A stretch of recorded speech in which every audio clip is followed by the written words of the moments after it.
चलो, welcome back. आप सभी का स्वागत है अदिति क्लासेस में। मैं शिवम चौहान फिर से लेके आया हूँ आपके लिए चैप्टर 5। जैसा कि आप लोग सभी देख रहे हैं, इस क्रश कोर्स में हम लोग 9th क्लास के वो सारे चैप्टर्स कंप्लीट कर चुके हैं जो एग्जाम के पॉइंट ऑफ व्यू से मोस्ट इंपॉर्टेंट है।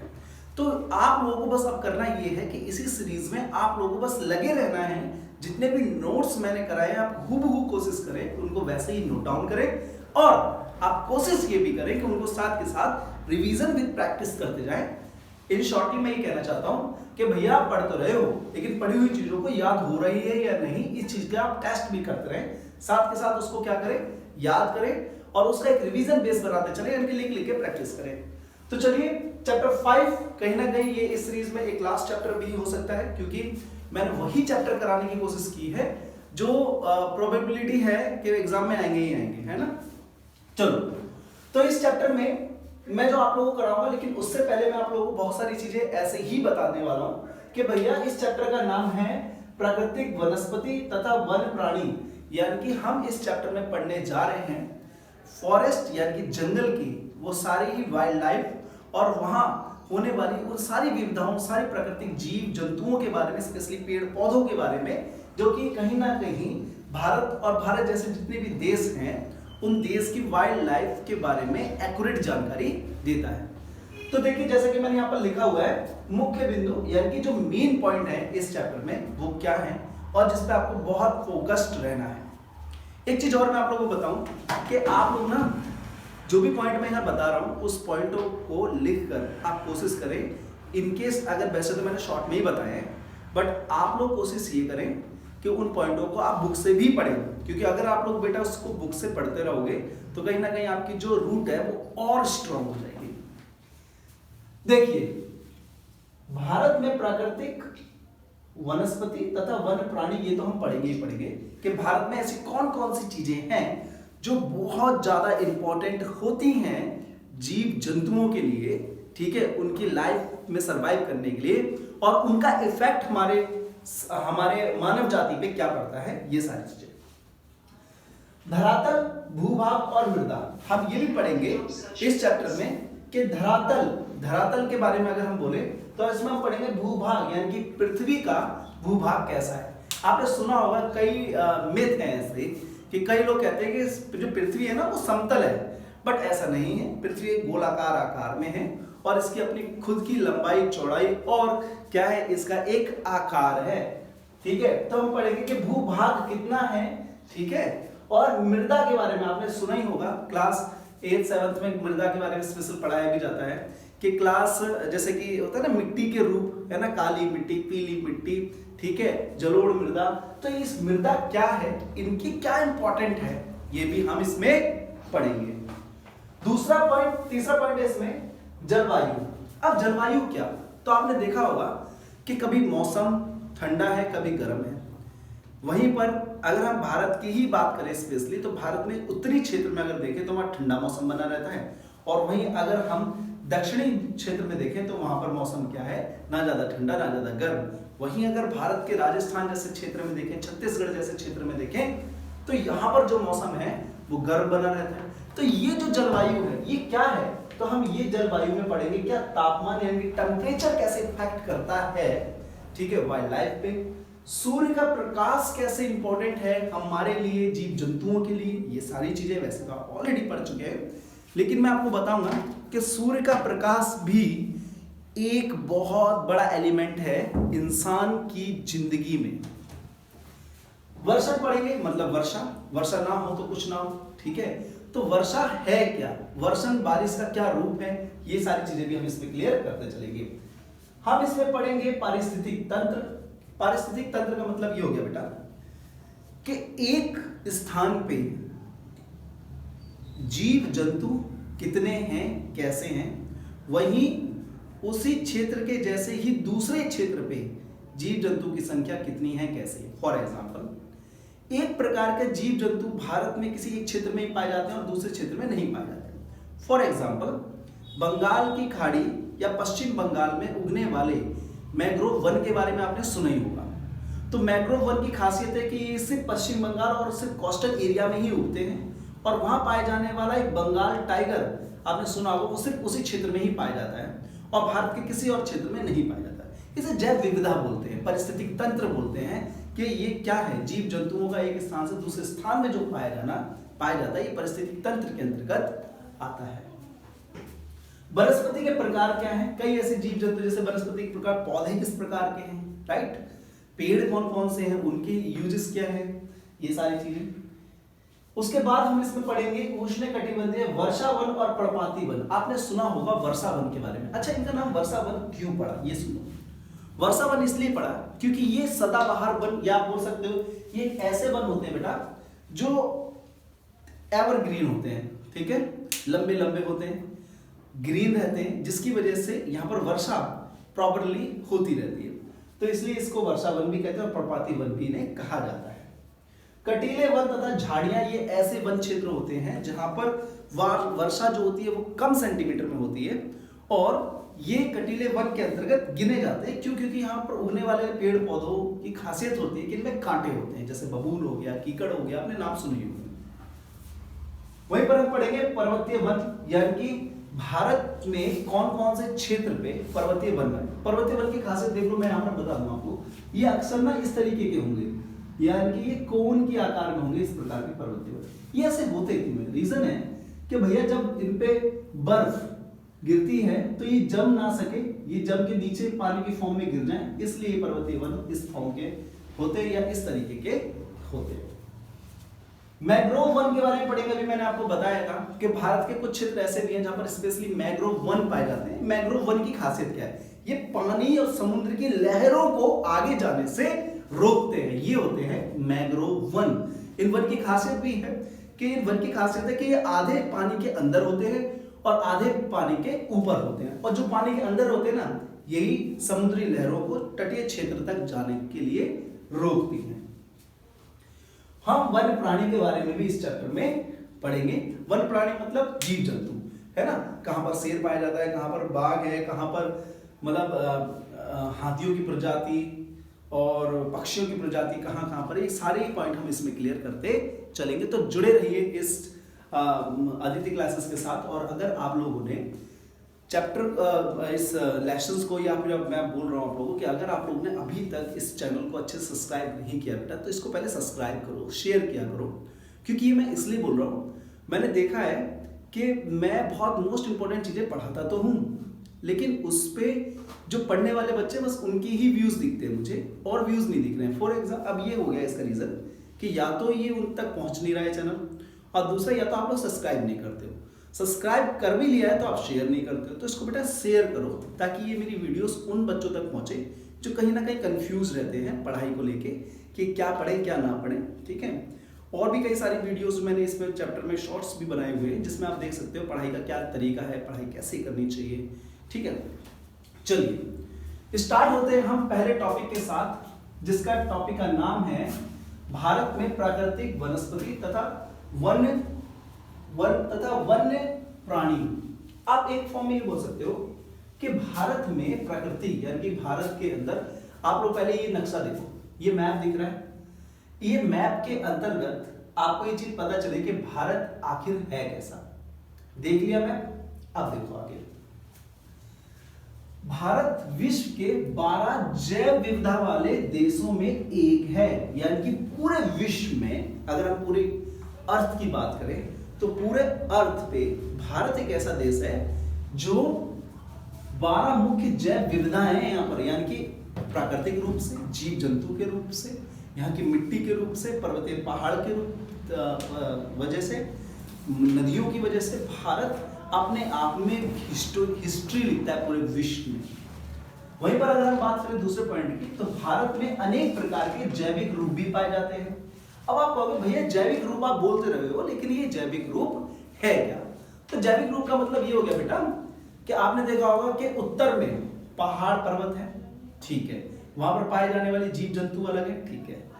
वहीं अगर आप समतल क्षेत्र पे आ जाए तो वहां पर मौसम, पानी, वन्य जीव, प्राणी, जीव जंतु अलग है, ठीक है। वहीं अगर आप चले जाएं पूर्वी क्षेत्र में तो पहाड़ है, ठीक है, प्लस सक्रिय क्षेत्र है। सक्रिय का मतलब हो गया छोटे छोटे क्षेत्र है, समतल क्षेत्र है नहीं, तो वहां पर पाए जाने वाली जीव जंतु, मनुष्य की जाति भी अलग है, ठीक है। वहीं अगर आप पश्चिम में चले जाएं जहां गुजरात है, तो गुजरात में भी देखेंगे वहां पर पेड़ पौधे जीव जंतु, वहां पर पाए जाने वाले जीव जंतु अलग हैं बहुत ज्यादा। तो यही है जैविक रूप, यानी कि भारत जैविक रूप से बहुत अलग अलग है, ठीक है। तो आपको अगर याद करना हो तो आप ये पॉइंट याद रखेंगे, भारत विश्व के 12 प्रमुख जैव विविधता वाले देशों में आता है और भारत में अनेक प्रकार के जैविक रूप पाए जाते हैं। अब आपकी के प्रॉब्लम्स को सॉल्व करने के लिए मैंने ना एक मैप बनाया, ये चीज आप लोग अच्छे से देख लो। बच्चों की प्रॉब्लम क्या होती है, चीजें अच्छे से समझ ना आना।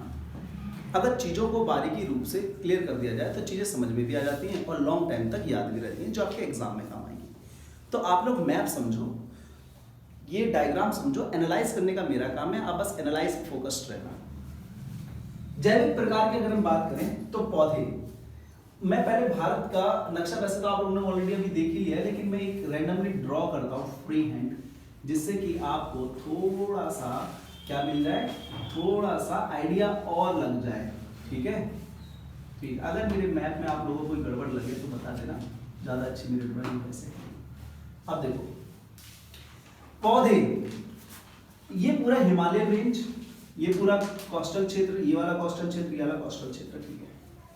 कहते क्या, ये चीज प्रूव्ड है, साइंटिफिकली प्रूव्ड हो चुकी है कि भारत जैविक रूप से बहुत डिफरेंट है, राइट।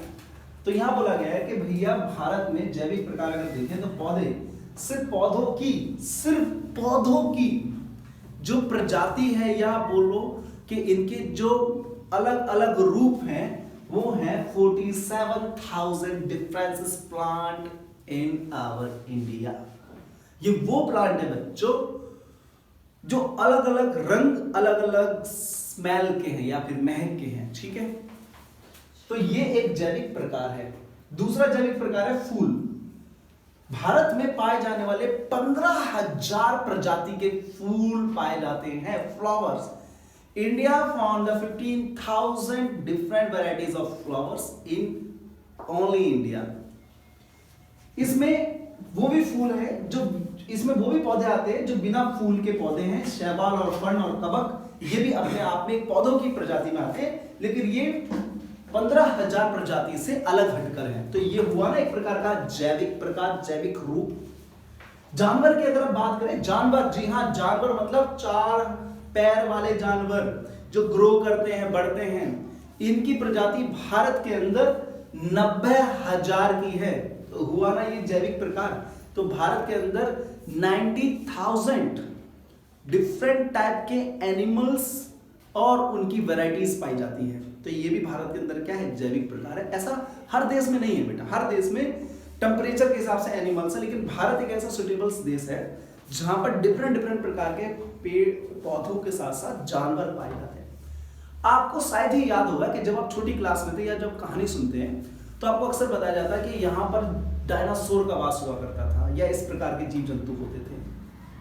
वो सारे एक्चुअल में थे, अब से कई सौ साल पहले वो सारे जीव जंतु इस पृथ्वी पे थे और भारत उनमें से एक था जो बड़े बड़े, ठीक है, बड़े बड़े मीन्स एक डायनासोर की अगर लंबाई देखें तो कितनी होगी, नॉर्मली 80 से 90 फुट की बताई जाती है, लेकिन उससे भी बड़े बड़े जीव जंतु भारत में थे। इस चीज का साक्ष्य, इस चीज का प्रूफ हमारी कई हिस्टोरिकल बुक्स में मिलता है कि यहाँ इतने लंबे लंबे प्राणी, जीव जंतु और मनुष्य भी हुआ करते थे। तो भारत इसलिए जैविक प्रकार से क्या है, डिफरेंट है। और जानवर की प्रजाति 90,000 है भारत के अंदर, और इनमें समुद्री मछलियां तो अलग हैं। समुद्री मछलियों की वैरायटी को अगर आप गिनने जाओ तो शायद ही आपकी लाइफ कम पड़ जाए।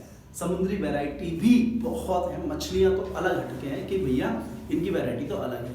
तो ये सारा सर्कल जितना भी मैंने बताया, पौधे, फूल, बिना फूल वाले पौधे, जानवर, समुद्री, ये सब क्या है मेरे बच्चों, ये सब जैविक प्रकार है।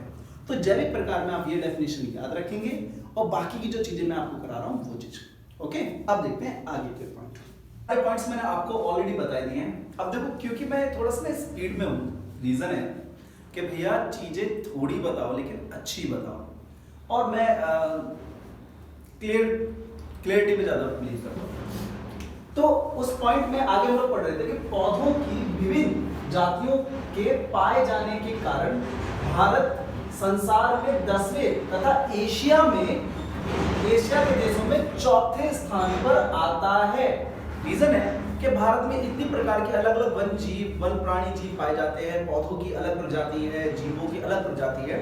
तो पूरे एशिया में, ठीक है, पूरे संसार में भारत अपनी प्राकृतिक और जैव विविधता की वजह से 10वें स्थान पर है और एशिया में चौथे स्थान पर आता है, क्योंकि भारत एक ऐसा देश है जिसमें कई प्रकार के जीव जंतु और अलग अलग प्रकार के प्राणी जीव पाए जाते हैं। भारत में विश्व में फूलों के पौधों का 6% है, यानी कि अकेले भारत में पूरे विश्व के 6% पौधे पाए जाते हैं। इट मींस ये हुआ कि भारत पौधों के रूप में बहुत क्या है, डिफरेंट वैरायटी को अकेले समेटे हुए है। ठीक है, बात चलती है आगे धरातल। देखो, धरातल मतलब हो गया समतल जगह, मिट्टी जिसमें हम खड़े हैं, पृथ्वी। तो पृथ्वी के जो रूप हैं वो अलग अलग है, कहीं पर पृथ्वी समतल है, कहीं पर उबड़ खाबड़ है, अलग अलग रूप, अलग अलग प्रकार है। तो धरातल पे अगर हम बात करें भूभाग की, यानी कि जमीनी हिस्से की भाग की, तो क्या बोला गया कि धरातलीय स्वभाव का वनस्पति पर बहुत अधिक प्रभाव पड़ता है। जाहिर सी बात है भैया, जहां जैसी मिट्टी होगी वहां पर वनस्पति प्राणी जीव वैसा ही होगा। ठीक है, जैसे उपजाऊ भूमि पर प्रायः कृषि की जाती है। कहते हैं अगर उपजाऊ भूमि हम देखें तो यहाँ पर कृषि होती है। ठीक है, क्योंकि उपजाऊ भूमि है, कई जमीन ऐसी है जो उपजाऊ नहीं है, तो वहां पर बंजर पड़े हुए हैं, वहां पर दरारें आ गई हैं जमीन के अंदर, वहां सूखा पड़ा हुआ है, दूर दूर तक पेड़ पौधे नहीं, और कहीं पर सिर्फ हरियाली हरियाली। इसका मतलब कि भैया मिट्टी का स्वभाव ही बहुत इंपॉर्टेंट होता है पृथ्वी के लिए। अब जैसे देखो, वहीं उबड़ खाबड़ भूभाग पर जंगल तथा घास के मैदान हैं, जिनमें प्रायः वन प्राणियों को ही आश्रय मिलता है। यह बोला गया है कि भैया पूरे धरातल पे कहीं पर समतल है, कहीं पर ग्रीनरी है, ये सारी चीजें हैं। ठीक है, और उबड़ खाबड़ पर भूभाग तथा जंगल के घास के मैदान है, जिनमें प्रायः वन प्राणियों को ही आश्रय मिलता है, यानी कि वन के प्राणी ही रहते हैं। इतना समझने के बाद अगर हम सिर्फ स्पेशली फोकस करें मृदा यानी कि सॉइल पे, तो मेरे बच्चों आप लोग इस पॉइंट को बड़े ही ध्यान से समझिए। विभिन्न स्थानों पर प्राय भिन्न प्रकार की मृदा पाई जाती है, नो डाउट। पूरब हो, पश्चिम हो, उत्तर हो, दक्षिण हो, ठीक है, चाहे वो पूरब में क्या हो, अरुणाचल प्रदेश हो, पश्चिम में राजस्थान हो, गुजरात हो, उत्तर में हिमाचल प्रदेश, लद्दाख, जम्मू कश्मीर हो, दक्षिण में तमिलनाडु, केरल हो, अलग अलग प्रकार की मिट्टी है, जो विभिन्न प्रकार की वनस्पति का क्या है, आधार है। यहाँ पर इनकी मिट्टी के हिसाब से अलग अलग जीव जंतु और वनस्पति यानी पेड़ पौधों के भी आकार पाए जाते हैं। ठीक है, अब मरुस्थलीय के बालुई मिट्टी में, ठीक है, कटीली झाड़ियां तथा नदियों के डेल्टाई क्षेत्रों में पर्णपाती वन पाए जाते हैं। ये फॉर एग्जांपल बताया गया है कि भैया आपने देखा होगा समुद्र के किनारे, ठीक है, पर समुद्र के किनारे जो वन होते हैं वहां की जो मिट्टी होती है वो बहुत डिफरेंट होती है as compare of plain areas and mountains areas, है ना। वहीं पर अगर हम पर्वतीय क्षेत्र की बात करें तो वहां की जो मिट्टी है वो डेल्टाई क्षेत्र या जो हमारे कोस्टल एरियाज होते हैं उनकी मिट्टी से डिफरेंट होती है। तो ये मिट्टी के बारे में मैं आपको क्यों बता रहा हूँ, क्योंकि ये पूछा जाता है कि वनस्पति प्राकृतिक जगत में मिट्टी यानी कि मृदा का क्या प्रभाव है, ये किस प्रकार से पृथ्वी और वन्य जीव को प्रभावित करती है। तो इस प्रकार से क्वेश्चन आए तो आपको यही पॉइंट लिखना होगा। ठीक है, चलो देखते हैं।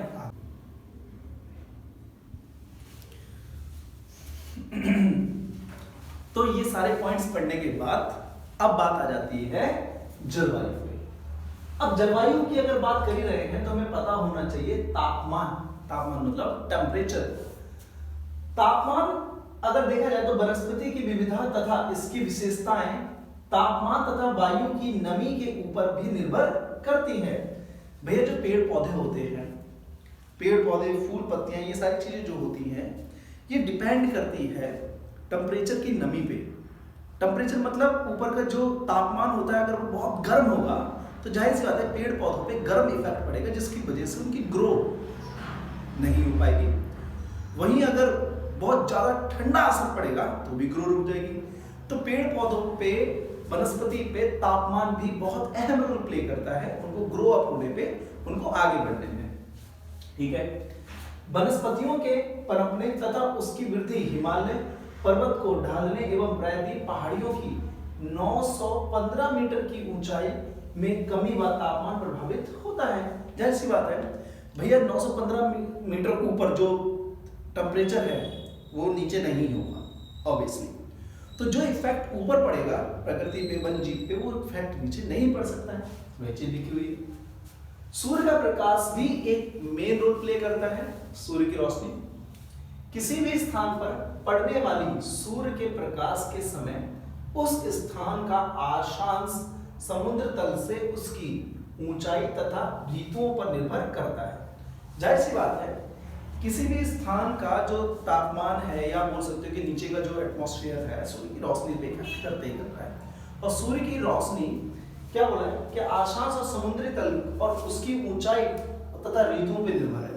किसी भी स्थान पे सूर्य की रोशनी कितनी पड़ती है, कैसे पड़ती है, तो समुद्र तल से उसकी ऊंचाई कितनी है, पहला, वहां पर समतल क्षेत्र है या पहाड़ी क्षेत्र है, वर्षा कितनी होती है, ये सारी चीजें इंपॉर्टेंट होती है। अधिक समय तक प्रकाश मिलने के कारण गर्मी की ऋतु पेड़ अपेक्षाकृत तेजी से बढ़ते हैं। ऐसा बोला गया है कि भैया अगर किसी स्थान पे, ठीक है, टेम्परेचर के अकॉर्डिंग अगर देखा जाए सूर्य की रोशनी प्रॉपर पड़ रही है तो वहां पर पेड़ों के ग्रो अप होने की जो प्रोबेबिलिटी है, जो संभावना है, वो अच्छी होती है और वो तेजी से बढ़ती नहीं है। ठीक है, इसमें मेन पॉइंट आपको पढ़ते हैं। अभी तक जितने भी पॉइंट्स मैंने आपको क्लियर किए हैं, एक चीज उसमें बहुत ज्यादा इंपॉर्टेंट है कि वो सारे ही पॉइंट बहुत ही स्टडी करने के बाद निकाले गए हैं। तो रिजल्ट ये निकलता है कि भैया अगर आप उन पॉइंट को पढ़ के एक नॉर्मल ही सरसरी नजर से किताब पे नजर मार लेते हैं तो आपके बहुत सारे पॉइंट्स जो हैं ऑलरेडी क्लियर हो जाएंगे।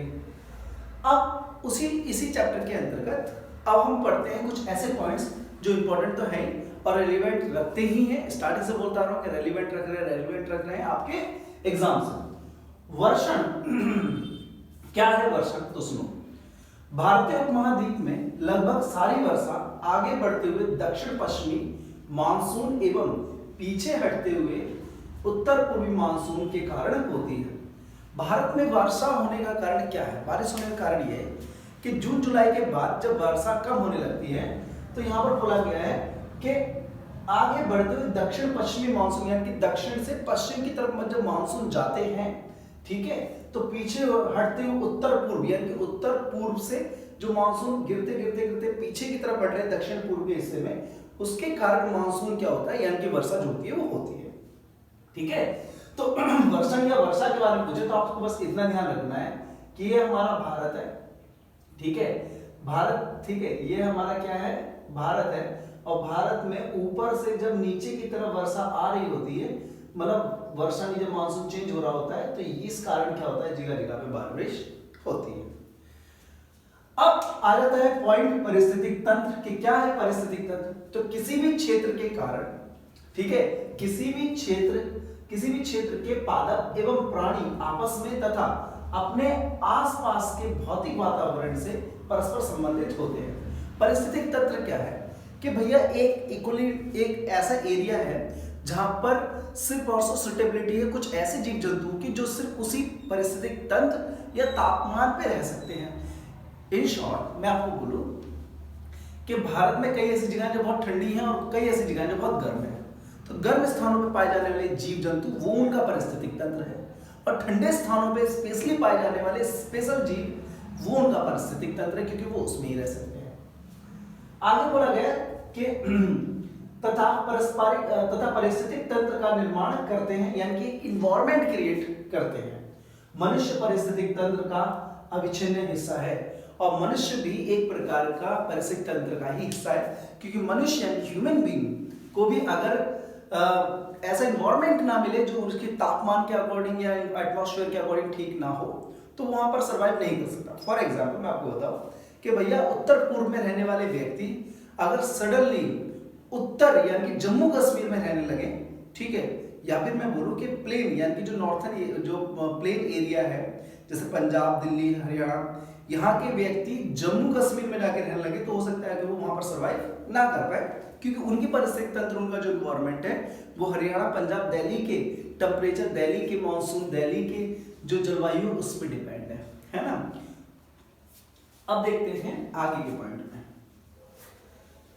वनस्पति के प्रकार अगर हम देखें तो भारत में विभिन्न प्रकार की वनस्पतियां पाई जाती है। वनस्पति में देखो क्या क्या चीज होगी, वनस्पति में पेड़ पौधे, ठीक है, पेड़ पौधे हो गए, और क्या जड़ी बूटियां हो गई, और क्या मतलब ऐसी चीजें जो नेचर से कनेक्टेड हैं, पेड़ पौधे अलावा, ठीक है। तो पारिस्थितिक तंत्र आपको जैसा कि दिखाया जा रहा है वो भी ही है।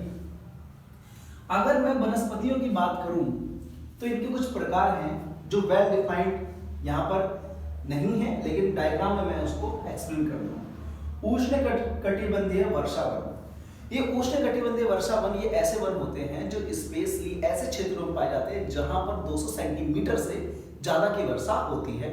वहां पर जो वन पाए जाते हैं उन्हें उष्णकटिबंधीय वर्षावन कहते हैं, क्योंकि इन वन की खासियत होती है, ये वन, ये पेड़ पौधे, जंगल, ये बहुत लंबे लंबे पेड़ होते हैं और ये बहुत घने बसल होते हैं।